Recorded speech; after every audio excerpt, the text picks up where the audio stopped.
Load cell add करने के लिए ऐड का बटन दबाना है, ये आ गया। यहाँ पे हमने इस फंक्शन के अंदर यहाँ पे पहली दफ़ा में एंटर नहीं होना, हमने यहाँ से सिर्फ एंटर करके आगे चलना है, फिर एंटर करके आगे चलना है। यहाँ पे लोड सेल असाइनमेंट आ जाएगी। इसने रीड करके आपको लोड सेल बता दिया कि ये लोड सेल मेरे पास आ गया, इसको नंबर कौन सा देना है। हम कहते हैं इसको आप 2 नंबर दे दें। एंटर किया और ये हमारे पास सेंस आ जाएगी। ये देखें लोड सेल के ऊपर मैं दबाव डाल दूँ और ये सेंस कर रहा है, ठीक है। ये सेंसिंग पोजीशन में यहाँ पे आ गया। हम यहाँ पे इसको वेट का बटन दबा के बाहर आ जाएंगे। यहाँ पे हमने इसका कॉल स्विच ऑन करना है। पॉज कर, ये हमने कॉल स्विच ऑन किया। ऑन करने के बाद हमने दोबारा 4 का बटन प्रेस करना और यहाँ पे हमने 3 प्रेस करना। 3 प्रेस करके एंटर होंगे।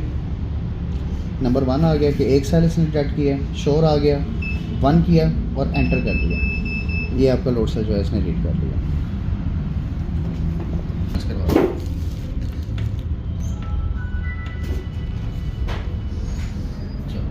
स्टॉप।